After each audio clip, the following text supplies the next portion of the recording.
Thank you all for letting me come and talk at you today about something very close to my heart. We know the importance of good design.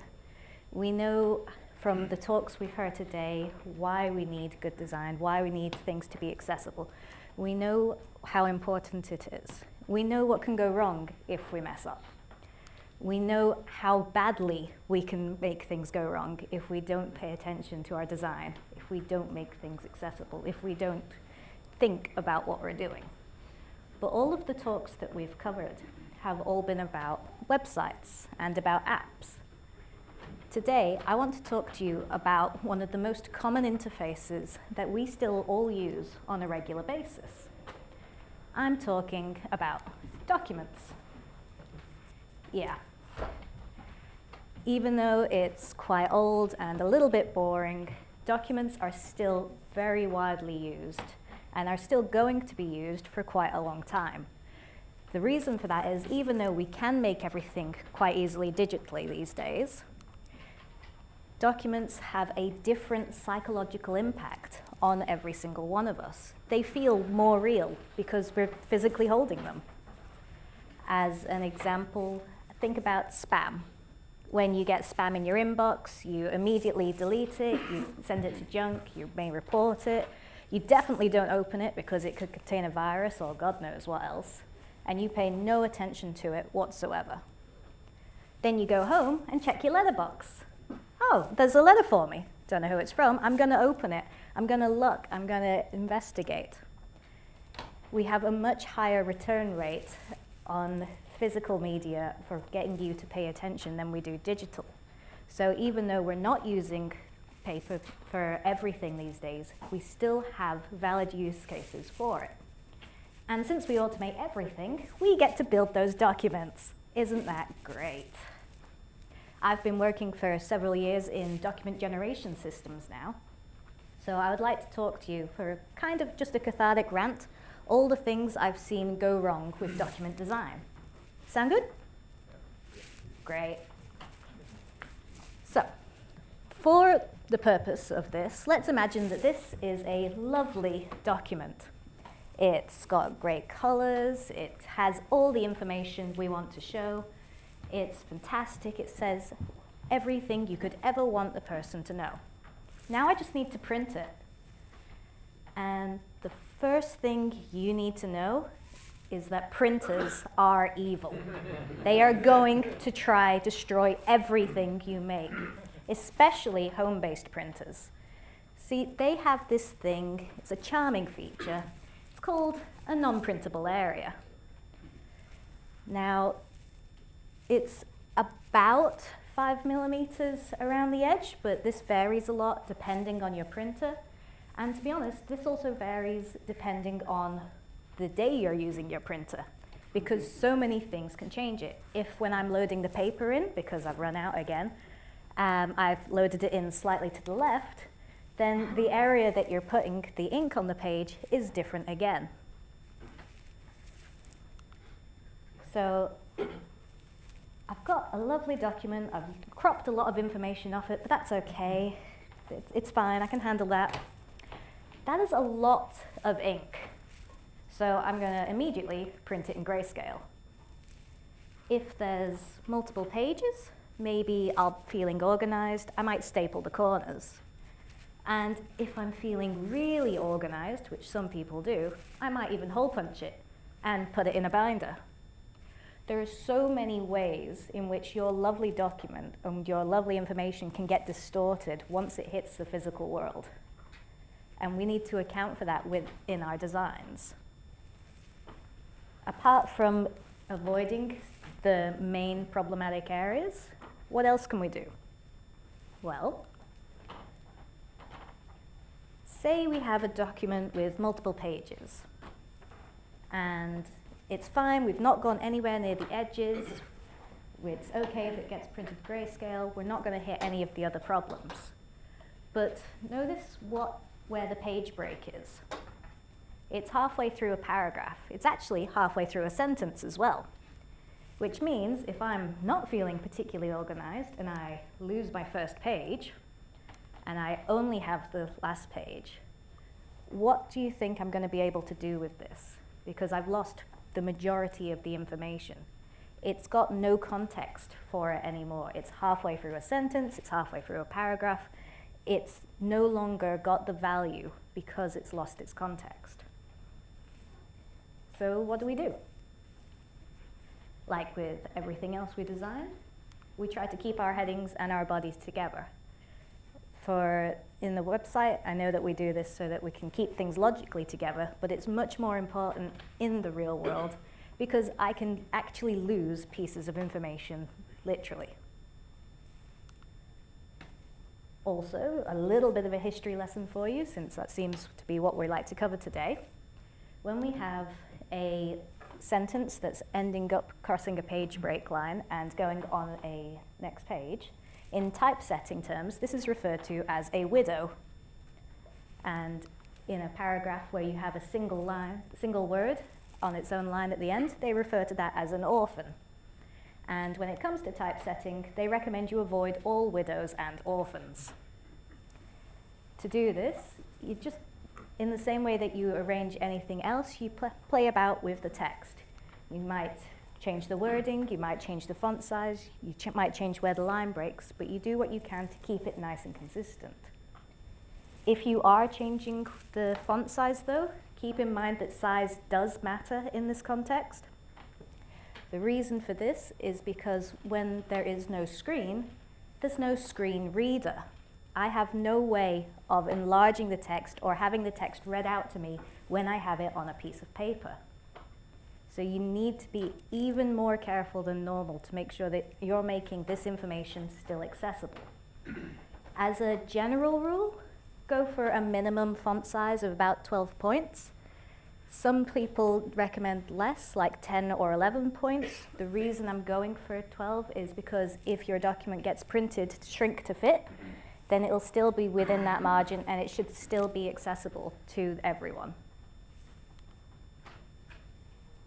Now, this is a bit of a pet peeve of mine. And I'm sure if you've received this before, you've been annoyed as well. This is the first thing that you see when you're getting this document. And you've already screwed up. The customer's already seen a giant mistake, and it's so obvious. It's really frustrating. And this is the part where I would love to tell you to avoid situations like this, go in this many millimeters from the side, this many millimeters from the top, and you will be fabulous. I'd love to say that, but there is no standardization for where the window appears in letters at all, which is, fun. So the only thing I can recommend is that you physically get the envelopes that you know you'll be using and physically print out a document and actually put it in, do some actual user testing. Don't try to imagine it by mocking it up on the screen. Actually put the paper in the document and grab a ruler and measure it yourself. I've talked a lot about documents, and I realize not everyone is in the document world, and that's fine because, no, you don't, yeah. But if you're working on websites, and there's a risk that your website may be printed for whatever reason, maybe someone's particularly a fan of your work and just wants to keep it in a shrine, or you're working on a recipe website and someone's printing down the information for reference later. In the same way that you test for different browsers to make sure that your websites work effectively in all the different ways, you also need to test how it prints in all the different browsers. The reason for this is because each of these browser interfaces use a different browser engine, which is awesome. So Safari's using WebKit, Chrome's using Blink, and Firefox is using Gecko. I'd like to be able to say that if you're testing Chrome, you can only have to worry about one particular version of Chrome, because surely they all use Blink, right? Yeah, no, they don't. Nothing is never that easy. You should know this by now from the way I set that up. Your users, the way that they've downloaded the browser can impact which browser engine the interface is using. For example, in the iOS App Store, every browser uses the WebKit browser engine. So if you've downloaded Opera Mini through the App Store, it's using WebKit. But if you download literally any other version of Opera, then it's using Blink. So in the same way that you test your sites across all the browsers and hopefully all of the browser engines, you also need to test how it prints in all of these scenarios. And you can't just use print preview because, again, that would be too easy, right? The way that the engines demonstrate print preview, in the same way that it's different to how it demonstrates on the screen, is also different to how it prints. So rendering print preview and rendering how it prints are two completely different things again. You have to actually print this in order to fully test it. Now, I've talked a lot about printing and about areas, so I'm going to move slightly to color. Take this Earth. The majority of you will be able to see it's a lovely icon. It's the Earth. You may be familiar with it. And I want to print it, but I'm going to print it in Grayscale. And you'll see immediately it's not the Earth anymore. It's just a gray ball. It's lost the information that it was conveying. The reason for this is because there was such little contrast between the two colors used that because we were relying on that alone, when we printed, it lost it and it became basically a blob. To combat that, you want to increase the contrast of your images. You can use any number of accessibility tools to test this sort of thing, so I'm not going to bother recommending any because use your favorite, they're all perfectly fine. If you increase the contrast and then it gets printed in Grayscale, then you're still showing the Earth, you're still giving the information, and it actually looks much better. This isn't just for images, this is also for text. If you're highlighting using only color, you might think that something like this would be really obvious when we print it in Grayscale. But again, because the contrast between these two colors isn't the best, you print in Grayscale, and suddenly it's lost that focus. It's not highlighted as much as you want it anymore. But I want to use black and red. Red's a standard way of highlighting text. I want to use this. I can't just change everything. So in that case, what I recommend is you use 2 levels of differentiation. And by that, I mean another way of highlighting. So we could underline, or bold, or italicize, or increase the font size. Use another way other than color to highlight the text, so that when it inevitably gets printed in Grayscale, it's still highlighting what you want the user to focus on. As an aside, have you ever noticed that you have a document and you're printing and on the screen it looks fantastic, and then you go to print it and it's kind of not good. It gets dull and kind of blur, and it's just not as good as it was on the screen? There's a reason for that. It's not just you. The reason is that your screens are using the red, green, blue color model, and your printers, as a standard, are using cyan, magenta, yellow, and key as a color model. We've got 2 different standards we're working with, and they're not just doing this to mess with you. Not entirely, at least. The reason that they're doing that is because screens emit light and ink absorbs light. You're dealing with 2 different physical medias here, so we're using different color models to account for that. So RGB is what's referred to as an additive color model. So you add the red to the blue, you get purple.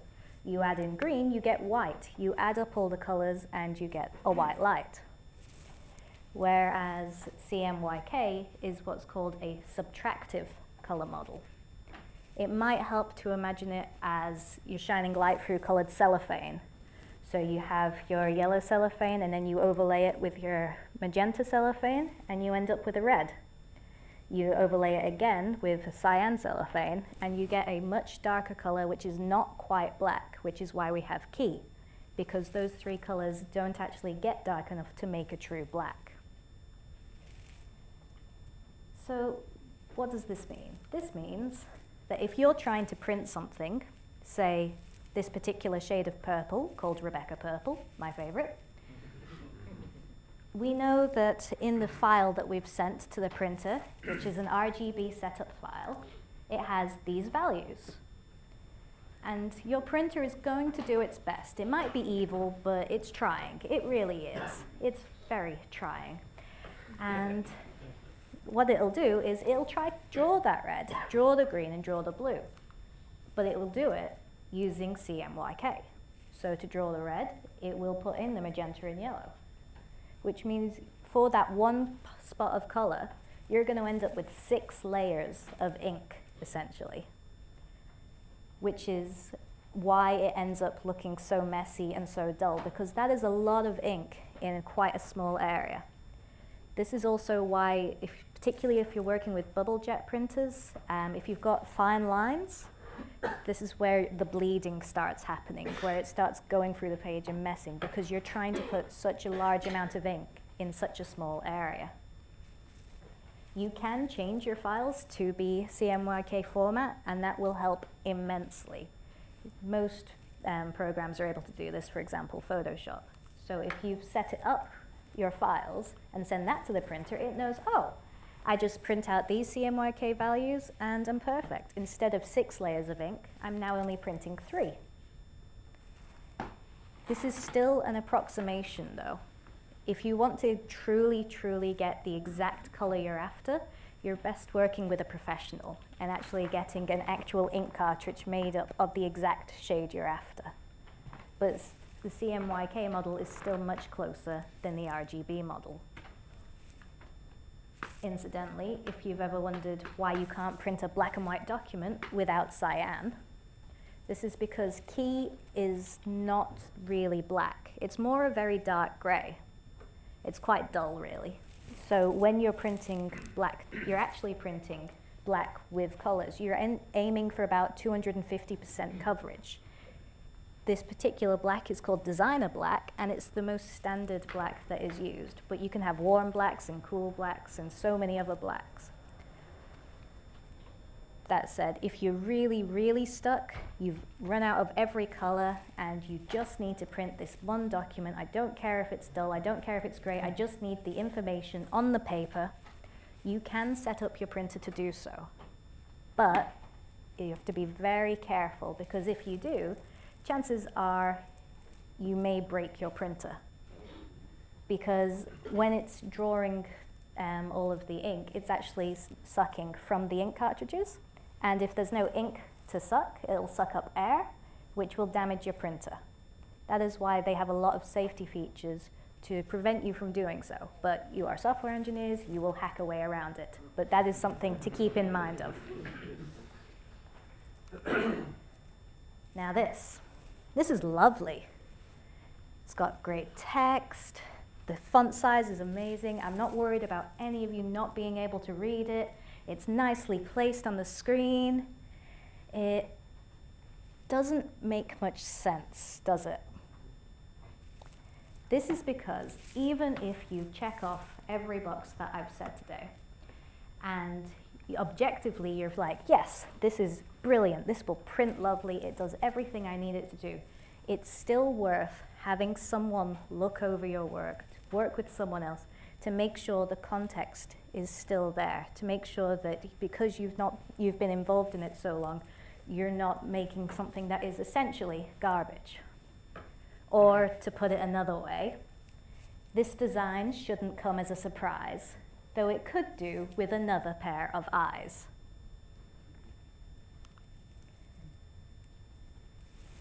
There are a few things I want you to remember from this talk today, and hopefully some of them will stick. The first thing is that printers are evil. To combat said evilness, keep in mind your non-printable areas, keep in mind how Grayscale will affect your document, the fact that browser interfaces and browser engines are also going to mess with you, and if you really want to test things to make sure you're effectively testing, actually print the documents in order to test it effectively. If you do all of this and you have someone check it over with you, then you'll be designing fantastic documents, and this is how you account for user experience in the physical world. Thank you.